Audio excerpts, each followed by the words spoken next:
Let's talk about David Jiricek. He was drafted 6th overall at this year's past draft to the Columbus Blue Jackets and has been showing his elite potential ever since. This current season, he is playing for Columbus's AHL affiliate, the Cleveland Monsters, and so far he has 19 games played with 5 goals and 15 assists for 20 points. For comparison, the 3rd overall pick of that same draft was Simon Nemec, drafted to the Devils. He's also playing in the AHL this season and has 3 goals and 8 assists for 11 points in 24 games played. These are both very, very good point totals for an 18-year-old playing in the AHL, but both these players are still very young with extremely high potential. So let's talk about a player who has already established themselves in the NHL. Well, in the 2019-2020 season, Moritz Seider would play his draft plus 1 year as an 18-year-old in the AHL and put up 2 goals and 20 assists for 22 points in 49 games played.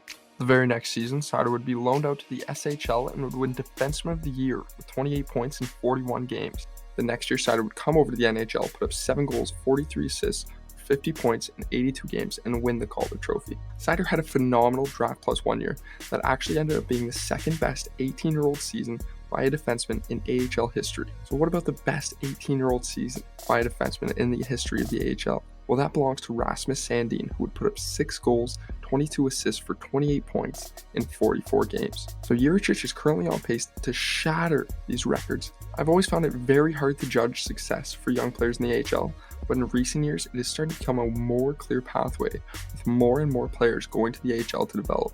And I'm very excited to see how Jiricek will not only finish this season, but to see if he might be a Calder favorite for the next year. Let me know what you guys think in the comments below, and also remember to drop a follow to help support us.